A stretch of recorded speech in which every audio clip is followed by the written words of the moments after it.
அன்பர்களே, நண்பர்களே, உங்கள் வாழ்வின் இனிய காலை வணக்கம். இன்று பிப்ரவரி மாதம் 1ஆம் தேதி, அதாவது தை மாதம் 19ஆம் தேதி சனிக்கிழமை. திருதியை தேதி 11:38 வரை, அதற்கு மேல் சதுர்த்தி தேதி. நட்சத்திரம் பூரட்டாதி.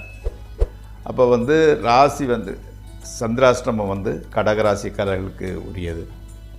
நீங்கள் ராகு காலம் இன்றைக்கி எப்படின்னா காலையில் 9லிருந்து 10:30 வரை, யமகண்டம் மத்தியானம் 1:30லிருந்து 3 வரை, நல்ல நேரம் காலையில் 7:30லிருந்து 8:30 வரை, மத்தியானம் 10:30லிருந்து 11:30 வரை, சாயங்காலம் 4:30லிருந்து 5:30 வரை. நீங்கள் அணிய வேண்டிய உடையின் நிறம் ப்ளூ அல்லது பிளாக், பர்பிள் கலர் கூட அணிந்து கொள்ளலாம். தவிர்க்க வேண்டியது ஒயிட் கலர். சாப்பிடக்கூடியது இந்த ஸ்வீட்டு கேசரி அல்லது கொண்டக்கடலை சம்பந்தப்பட்டது, சொண்டக்கடலை சுண்டல் சாப்பிடலாம். சன்னா மாதிரி செஞ்சு கூட சாப்பிடலாம். இப்பொழுது நாம் ஜோதிட பாட நிகழ்ச்சிக்குள் செல்வோம். அதாவது திருவாதிரை நட்சத்திரம் 4ஆம் பாதத்தில் பிறந்தவங்களை பற்றி பார்க்கலாம். திருவாதிரை நட்சத்திரம் 4ஆம் பாதத்தில் பிறந்தவங்க அதே மாதிரியே கெட்டியான ஒரு புத்தி, அதே மாதிரி கெட்ட செயல்களை செய்பவர்களாக இருப்பார். அவங்க எப்படின்னா அந்த கெட்டதை செஞ்சால் கூட ஃபோர்ஸாக அதைத்தான் கரெக்டுங்கிற மாதிரி எண்ணிக்கொண்டு செய்வார்கள். அந்த கூச்சப்பட்டு கூட உடல் கூறிக்கெல்லாம் செய்கிறதில்ல, கெட்டியாக ஒரு முடிவெடுத்து தான் செய்கிறாங்க. அவங்க தூய்மை சுத்தம்ங்கிறது கிடையாது அவருக்கு. குடும்பத்தில் எதையாவது குறை சொல்லிக்கிட்டே இருப்பார். குடும்பத்தில் குறைபாடு காண்பவராக இருப்பார். சகோதரருடன் மன வேறுபாடு உடையவர், கூட பிறந்தவங்களோட கொஞ்சம் கருத்து வேறுபாடு உடையவராக இருப்பார். உயர்கல்வி நல்லா படிச்சிருக்கிறார். இவ்வளவு புத்திசாலித்தனம் நெகட்டிவ் இருந்தால் கூட உயர்கல்வி பெற்றவராக இருப்பார். பிற்காலத்தில் மக்களால் மகிழ்ச்சி அடையக்கூடியவராகவும் இருப்பார். தாம்பத்திய சுகத்தை அனுபவிப்பவராகவும் இருப்பார். அரசாங்கத்தில் ஆலும் தந்தை தாயாலும் ஆதாயம் காண்பவராகவும் இருப்பார். நண்பர்களே, இப்பொழுது நாம் ராசிபலன் நிகழ்ச்சிக்குள் செல்வோம். இந்த ராசிபலன் நிகழ்ச்சி உங்களுக்கு பயன் கொடுக்குமாயின் அதை சப்ஸ்கிரைப் செய்யுங்கள், நண்பர்களிடம் பகிர்ந்து கொள்ளுங்கள். பாருங்கள், நிகழ்ச்சிக்குள் செல்வோம். முதலில் மேசராசி.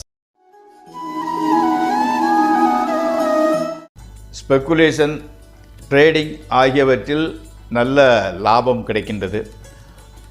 பிரயாணமும் அதன் மூலம் ஆதாயமும் உண்டாகின்றது. புதிய நகை ஆடை வாங்குகின்றீர்கள். மாணவர்களுக்கு கல்வி கழிவுகளில் மிகுந்த ஆர்வம். பெற்றோர் உடல்நிலை கூட நன்றாகவே இருக்கின்றது. அடுத்து ரிஷபராசி. பணத்தட்டுப்பாடு கொஞ்சம் குறைகிறது. நண்பர்கள் உறவினர்கள் உதவியாக இருக்கின்றனர். ஸ்பெக்குலேஷன், ட்ரேடிங் போன்றவற்றில் நல்ல லாபம்தான்.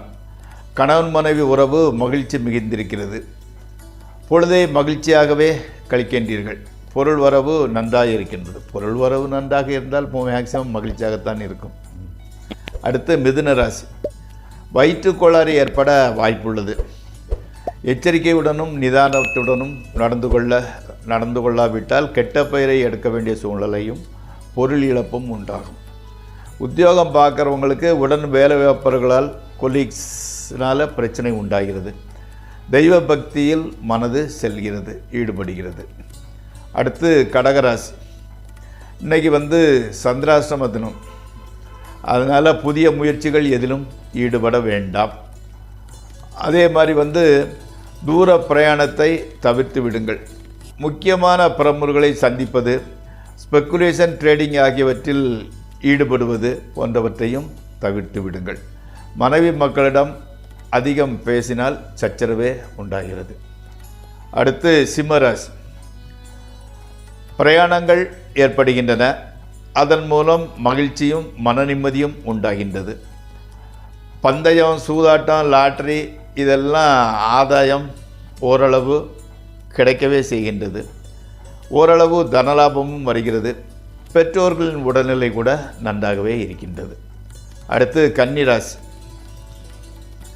டிவி பார்க்குறது, ஸ்போர்ட்ஸு, கிரிக்கெட்டு, ஃபுட்பால் இந்த மாதிரிப்பட்டவற்றை கண்டுகளிப்பது, பாட்டு கேட்குறது என்று பெரும்பாலும் பொழுது மகிழ்ச்சியாகவே கழிகிறது.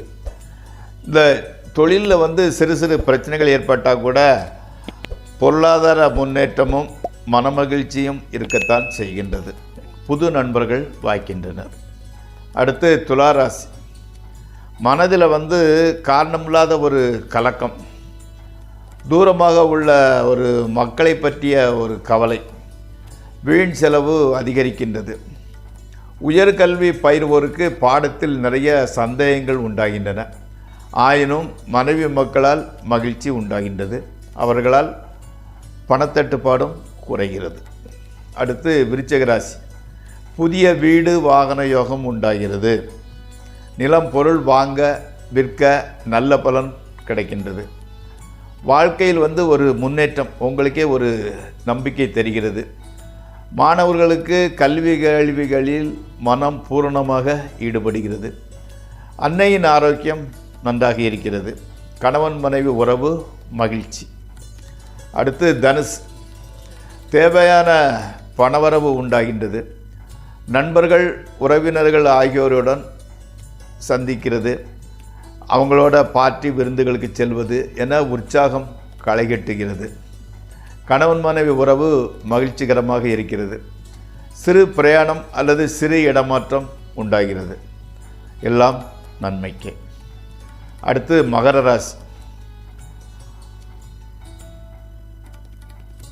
வீட்டிலையும் சரி வெளியிலையும் சரி கௌரவம், புகழ், அந்தஸ்து எல்லாம் உண்டாகின்றது. அதே சமயம் வீம்பிற்காக பணச்செலவு அதிகம் உண்டாகிறது.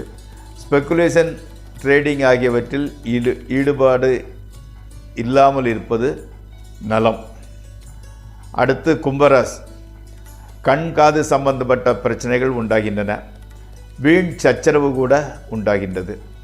கடன் தொல்லையும் விரோதிகளின் தொந்தரவும் அதிகம்.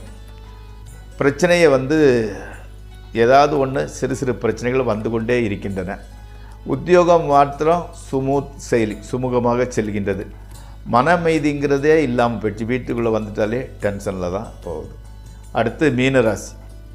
உத்தியோகம் பார்ப்பவர்களுக்கு மேலதிகாரிகளின் ஆதரவு சற்று குறைகிறது. பணத்தட்டுப்பாடு இருக்கத்தான் செய்கிறது. மிகவும் மனதிற்கு பிடித்த நண்பருக்கு இடமாற்றம் உண்டாகிறது. அவர் வேறு இடத்துக்கு இடம் விட்டு இடம் போயிடுறாரு. அதனால் மனசு இன்னும் கொஞ்சம் கஷ்டப்படுகிறது. ஆனால் மனைவி மக்களால் மகிழ்ச்சியே. சுற்றத்தினர் குடும்பத்தினரின் அன்பும் ஆதரவும் உதவியும் கிடைக்கின்றது. நண்பர்களே, இந்த ராசிபலன் நிகழ்ச்சி இத்துடன் நிறைவேறுகின்றது. நாளை மீண்டும் சந்திக்கலாம். உங்கள் பாலு.